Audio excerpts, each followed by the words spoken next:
Politicians have been known to say some pretty dumb stuff. Did it get hot? I got hairy legs. And when they decide to dip their polarizing toes into the water of personal finance, things can get ugly fast. But every now and then, I hear some good common sense money talk coming from the world stage. So, who should you listen to? Well, today we'll separate the good advice from the bad as we look at some money advice from politicians and world leaders. But before we do, hit those like and subscribe buttons and share this with all of your friends on both sides of the aisle, because making smart decisions with your money is a good thing, whether you're voting for a donkey, an elephant, or a brainworm.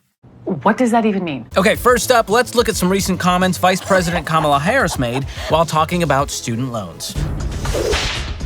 As a parent then, as a homeowner, if you have some equity in your home, you can say to your child, don't take out the loan. I'll take out some of the equity to help you pay for tuition, so that you don't graduate with extraordinary student loan debt. And so that when you graduate, you can do your dream job and not worry about those hundreds of thousands of dollars of debt, and you can go on and prosper. No. As someone whose last name is similar to her first name, I rebuke this entirely. What she's saying here is basically, hey, adults, parents, don't put on your oxygen mask first. Go backwards into debt, put your home at risk with a home equity loan or a HELOC in order to send your kid to college debt-free.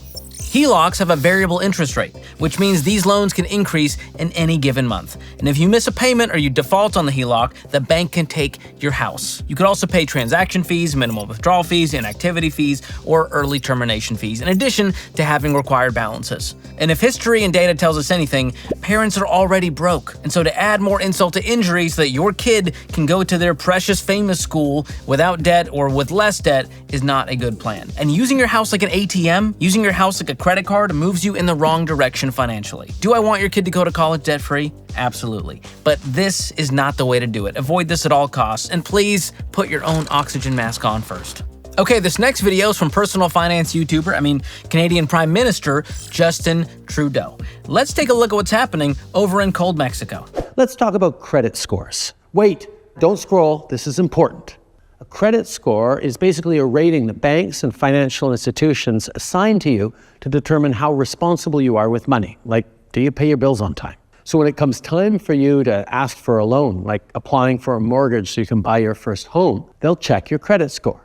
Having a good credit score means they can offer you a better mortgage, which will give you more choice when buying a home, more options to choose from, because the bank trusts you to pay it back. For most young people, the biggest and most important payment you make is on rent. And if you've been paying that on time for years, that should count towards your credit score. I think it should work to your advantage. Soon, it's going to.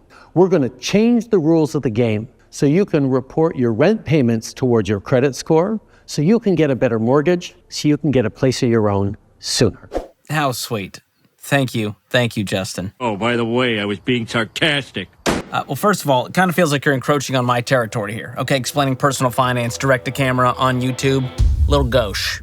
Okay, and here's the deal. Have you looked at Canada's personal finances, Justin? Because we get these calls on the Ramsey show. Canada's not doing all right.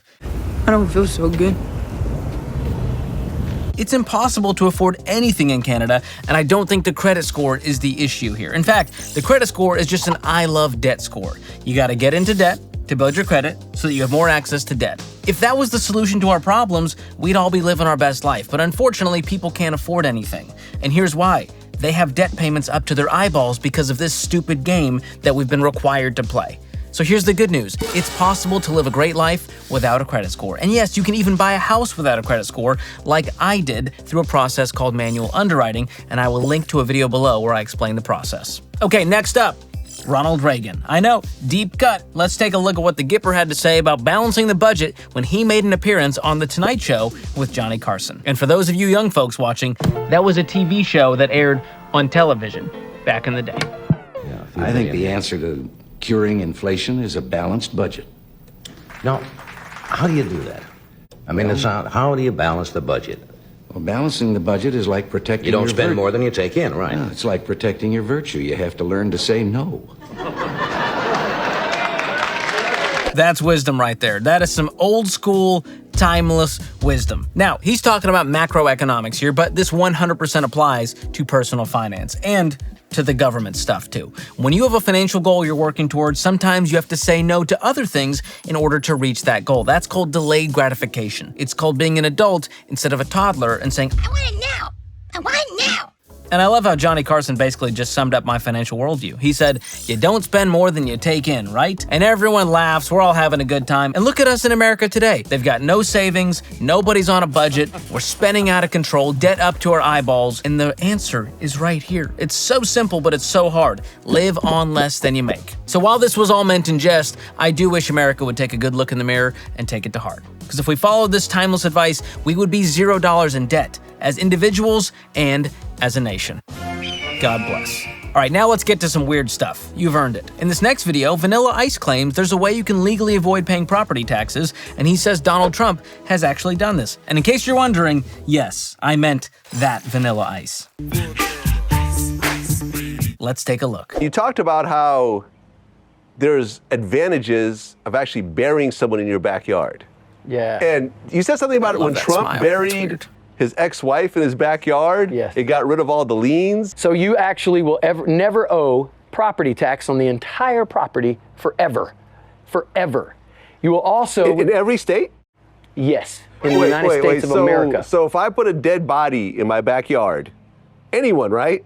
Any dead body. Your family. Only my family. Got to be your family. Okay, so I gotta kill somebody. All right, let me think. What do I don't like? That was a creepy laugh. So that you have the tie to them. Okay. And that's what, and people used to do this back in the day. You have to understand it's only been, funeral homes is a business, okay? If you don't understand how this works, they make millions of dollars. They don't pay property tax on funeral. Ask yourself this, does any cemetery in the United States of America pay property tax? Wow. I think I've seen enough. And the creepy laughter every time they talk about murder and burying bodies, disturbing. I think someone should check out Vanilla Ice's backyard. Just saying. Does anyone else have the heebie-jeebies? Now, my team and I were skeptical of this, so we did a little digging and we found a video from an actual, professional tax lawyer that provides a little more nuance into this whole thing. Let's check that out. I'm a tax lawyer. Let's talk about it. Every state is different. Here in Tennessee, if you have a single burial on your property, that does not make it a family cemetery, which would be exempt from taxation. However, if you have a family cemetery on your property, more than one person, then yes, part of your property could be exempt from tax. But there is a procedure to go through. You have to go through the comptroller's office and you have to fill out paperwork, and then yes, you wouldn't pay taxes on that portion of the property. Check with your local state statutes and code sections to find out if that's true in your state. So, Mr. Property Purchaser, if you can find another grave on that property, maybe you can get that exemption. But check your codes and your statutes and maybe consult with an attorney in your jurisdiction. That's good advice when it comes to anything this slightly illegal. So, bottom line here, this isn't really a tax loophole most people are going to want to take advantage of, and the laws are going to vary state by state. So unless you want to take over your entire backyard and make it a graveyard, and your kids can't play in there, or maybe they can and that would just be creepy, I would not suggest using this as a wealth hack. So Mr. Ice, or should I call you by your given name, Robert Matthew Van Winkle, check your facts, bro. And if there's a problem, maybe don't solve it, because it might involve burying Meemaw and Peep Pop in your flower bed just to avoid paying property taxes.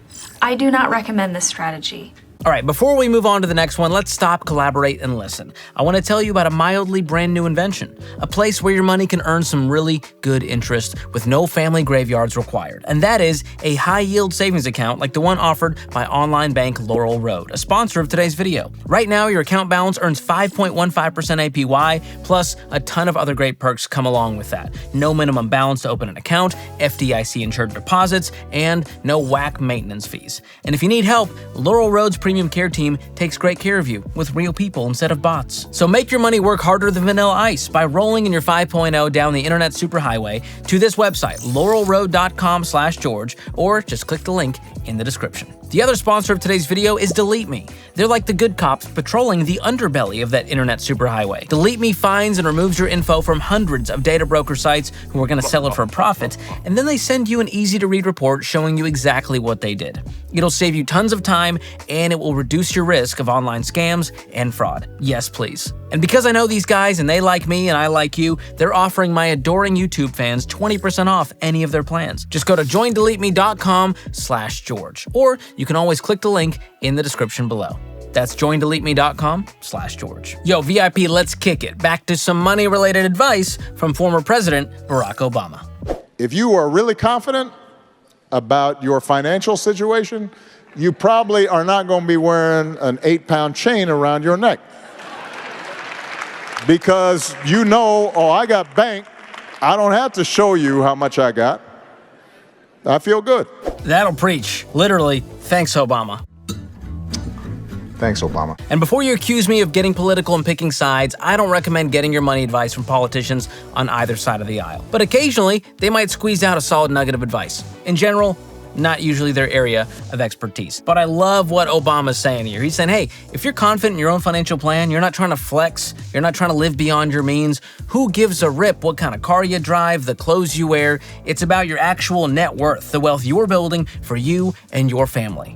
And so other people don't get a vote, and not caring about what other people think is a superpower in today's world, and I suggest you attempt to harness it. All that to say, when it comes to your money, look to trusted financial experts, not politicians. Now, if there's a clip we missed that should have been on this list, please share it in the comments so we can see it and maybe respond in a future video. And remember that even though America's financial house is not in order, you can take control of your money and make good decisions that lead to wealth. And watching this channel is a great place to start. I commend you. So like, subscribe, and share this video with all of your friends who want a money plan that comes from a financial expert with zero presidential ambitions. Seriously, it's just too much. There's too much paperwork. All the executive orders, the pardoning, the turkeys. Can you imagine the hand cramps? No thanks, Tom Hanks. I'll stick to YouTube, me and Trudeau. And if you want to see me react to more crazy financial advice, be sure to check out this video next. I'll also link it below in the description. Thanks for watching. We'll see you next time.